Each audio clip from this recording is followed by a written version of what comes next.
સ્વાગત છે મિત્રો તમારો મારી યુટ્યુબ ચેનલ પર મિત્રો. હાલમાં જ રેલવેમાં મિત્રો ધોરણ 10 અને 12 પાસ આઈટીઆઈ ઉપર મિત્રો ભરતી માટેની જાહેરાત કરવામાં આવેલ છે, જેમાં મિત્રો ધોરણ 10 પાસ અથવા આઈટીઆઈ અને આઈટીઆઈ મિત્રો માટે નોકરી મેળવવા માટે ખૂબ જ ઉમદા તક છે. રેલવેમાં 6565 જેટલી ટેકનિશિયનની ભરતી થશે, જેનો પગાર રહેશે મિત્રો શરૂઆતથી 29,200.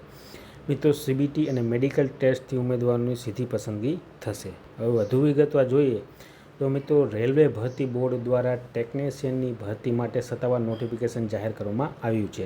આ ભરતી અભિયાન હેઠળ દેશભરના વિવિધ રેલવે ઝોનમાં ટેકનિશિયન ગ્રેડ 1 સિગ્નલ અને ટેકનિશિયન ગ્રેડ 3ના કુલ 6565 પદો પર નિયુક્તિ કરવામાં આવશે. રેલવેમાં ટેકનિકલ ક્ષેત્રે સરકારી નોકરી તૈયાર કરતા ઉમેદવારો માટે આ સુવર્ણ તક છે.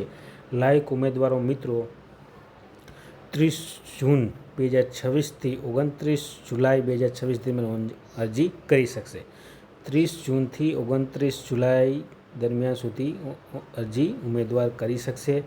અને મિત્રો અરજી કરવા માટેની ઓફિશિયલ વેબસાઇટ RRB apply.gov.in ઉપર જઈને તમે ઓનલાઈન અરજી કરી શકશો.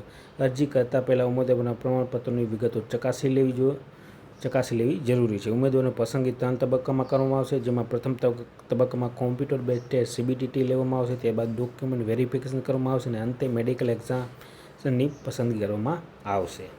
અને મિત્રો ટેકનિશિયન ગ્રેડ 1 સિગ્નલ 323 જેટલી જગ્યાઓ છે, જેની શૈક્ષણિક લાયકાત physics, electronics, computer science, ITI અથવા તો ઇન્સ્ટ્રુમેન્ટમાં BSc અથવા BE અથવા BTech અથવા 3 વર્ષનો એન્જિનિયર ડિપ્લોમા કોર્સ કરેલ હોવો જોઈએ.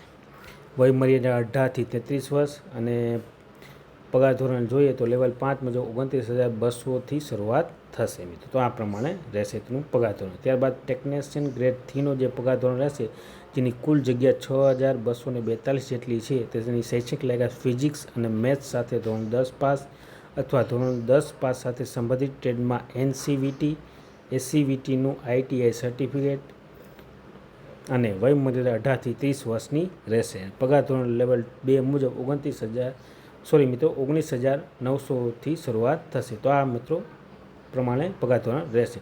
તો મિત્રો આ પ્રમાણે રેલવેમાં 6565 જેટલી જગ્યાઓ માટે ટેકનિશિયનની ભરતી કરવામાં આવશે. તો મિત્રો જે પણ ઉમેદવારો અરજી કરવા માંગતા હોય તે સર્વ ઉમેદવારોએ નોંધ લેવા વિનંતી. અને વિડીયો ગમ્યો હોય તો લાઇક, શેર અને સબસ્ક્રાઈબ કરવાનું ભૂલતા નહીં. જય હિન્દ.